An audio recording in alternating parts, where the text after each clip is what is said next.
ازيكم عاملين ايه؟ يا رب تكونوا بألف خير. كل سنة وانتم طيبين، ويلا نعمل وصفة جديدة كده حلوة للعيد. من وصفات العيد عملناها في العيد وهرجع تاني اعملها لكم علشان تجربوها. جبنا حلة مية سخنة كده وهنعمل تونر للشعر. حطينا اهوت معلقة كبيرة من الروزماري، عليها معلقة كبيرة من حبة البركة. وبعدين عندنا قرنفل. هنجيب القرنفل اهوت. الشوية دول حلوين قوي وكفاية على لتر المية. ماشي، عايزين نغلي الحاجة دي كويس قوي. يبقى تاني رز ماري والقرنفل وحبة البركة. ايه رأيكم؟ ده بقى كيس او باكت من الشاي الاخضر. برضو الشاي بيبقى جميل قوي ومحفز لفروة الراس، لان بيبقى فيه كافيين. هو والبن. انا دلوقتي برضو هحط شوية بن، اي نوع بن عندك غامق. بس المهم يبقى سادة اهوت. شوية دول يعني، بصي انا بعمل لك بايديا على اساس ان ايه، تبقي عارفة الكمية. يعني حاجات موجودة عندك في المطبخ، مش هتحتاجي تجيبي كميات ولا حاجة. لتر من المية عليه المكونات بتاعتنا دي، وعايزينه بقى يقعد يغلي على النار حبة حلوين كده لحد ما نستخلص كل المكونات دي، الفوائد اللي فيها. وايه، ونسيبها بعد ما تغلي شويتين. بصوا هنا هي بدأت تغلي معايا. بصوا الغليان اهوت. انتي كده بتخرجي كل الفوائد اللي فيها في قلب المية. بيبقى عندك تونر بقى جميل جدا جدا جدا للشعر. بيطري، بينبت، بيوقف التساقط. انا على طول كل شهر بعمل كمية كده، ازازتين 3 بحطهم في قلب التلاجة. وكل يوم الصبح 10 بخات. او يعني لو انت هتحطيه في ازازة زي ما انا هحطه في ازازة دلوقتي قدامك، ترشي على شعرك كده 10 نقط الصبح و10 بالليل، وتدلكي فروة الراس كويس قوي. وايه، وتستعمليه الصبح وبالليل. هنا بقى كنت جبت مجموعة زيوت للشعر، وقلت برضو اعمل لكم خلطة كده علشان يبقى ماسك زيوت للشعر. ادي اول حاجة حطيت هنا ازازة الخروع. والخروع انتوا عارفين فوائده، بينبت الشعر. هو طبعا بيبقى زيت تقيل ولزج، فلازم يتحط معاه زيت يخففه شوية، زيت ناقل زي ما بيقولوا. ادي زيت النعناع. النعناع ده بينشط ويحفز الدورة الدموية في أرضية الراس، فبيخلي البصيلات تبقى قوية والمسام تتفتح، فينبت شعر معاكي وبيبي هير. كل اللي انا بجربه قدامكم ده انا مجرباه ليا لشعري وشعر بنوتي. فقلت خلاص، يعني طالما جاب معايا نتيجة وبيطول كمان، يعني فرق في الطول بتاع الشعر. بصوا ده زيت النعناع، وحطينا خروع. وهنا بقى ده زيت بذر الكتان.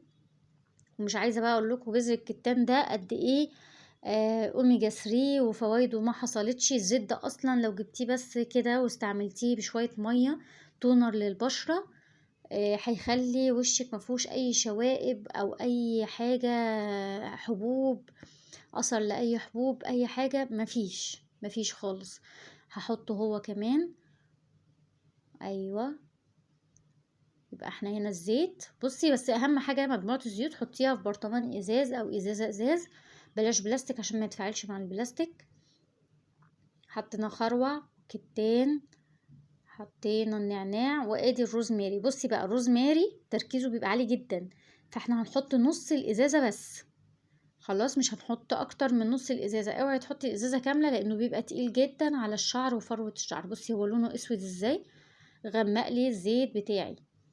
حطي بقى باقي الازازة بتاعتك كده في التلاجة و... وسيبيها لما تيجي تعملي مثلا تركيبة تانية ولا حاجة. خلاص انا هنا عندي مجموعة الزيوت دي، انا مش محتاجة غير الاربع انواع دولت. وخلاص هترجيها كده، وقبل الاستخدام هتدفيها في حمام مية دافي. اوعي يكون مية سخنة بتغلي او حاجة البرطمان يفرقع وترجعي تزعلي مني. انا لا، حمام مية دافية، وتستعمليه على ارضية الراس مش على الشعر. الزيت على ارضية الراس بس، مش على الشعر كله. تمام. وهتدلكي بيه الشعر كويس قوي. قبل الحمام كده بساعتين 3 تدلكي جامد بيه، وتحطي البونيه بتاع الشعر وتسيبيه ساعتين ل3 ساعات كده، تكوني عملتي طبختك، تكوني عملتي اي حاجة، تاخدي الشاور تغسليه كويس بشامبو كويس وخلاص. وادي التونر بعد ما برد صفيته، حطيته في الازازة البلاستيك دي، وهتحطيه في التلاجة. هتستعمليه 10 بخات الصبح و10 بخات بالليل قبل النوم، وتدلكي فروة راسك كويس قوي. هيوقف التساقط، صدقيني من تالت يوم هتبعتيلي وتقوليلي بجد خلاص يعني الوصفة دي خلت الشعر يوقف تساقط وبقى جميل. ادي مجموعة الزيوت اهي، صورتها لكم كلها كام جنب بعض، هتستعملوها. وادي ازازة الزيت قدامكم، هتحطيها في التلاجة، وقت ما تستعمليها بس سخنيها في حمام مية دافية. والتونر ده مرة الصبح ومرة بالليل. من تالت يوم انا عارفة ان انتوا هتبعتولي وتقولولي التساقط قل بكتير بكتير. والوصفة اللي عندي بعد كده، انا كنت مجهزة بذر الكتان، جبت الحبوب بتاعت بذر الكتان وغليتها لحد لما بقى عندي الجل بتاع بذر الكتان ده، برضو تسرحي بيه شعرك بدل اي كريمات مصنعة مؤذية للشعر. لا، بذر الكتان انا عملت معاكم الوصفة، ارجعوا شوفوها، الفيديو بصراحة كان عامل ترند وقتها. ارجعوا للفيديو وشوفوا الوصفة وياريت تجربوها. ال3 حاجات دول وصفة جبارة لتساقط الشعر والإنبات الشعر وتطويل الشعر. ما تنسونيش بقى من دعاكم، ما تنسوش اللايك والشير، ما تنسونيش في التعليقات الحلوة، وفرحوني قولولي جربتوها ولا لأ، وجابت معاكم نتيجة ازاي، لان انا متأكدة ان هي هتجيب معاكم نتيجة ان شاء الله بإذن الله. مع فيتاميناتك وحاجتك خلاص، انتي مش محتاجة لعلاجات غالية وعلاجات مكلفة بألوفات. هم صدقوني ال3 وصفات دول زي الفل، وانا ماشية عليهم بقالي اكتر من سنة، وفعلا فرقوا معايا ومع شعري وشعر بنوتي. وحاجات بسيطة، انتي مش هتتكلفي اكتر من الحاجات دي كلها، مثلا ما عملتش معايا غير 130 جنيه. وصدقيني هتقعد معاكي فترة حلوة، وكل فترة جدديها. التونر ده خليه في التلاجة هو وبذر الكتان، هيقعد معاكي اكتر من اسبوع عادي طالما في التلاجة.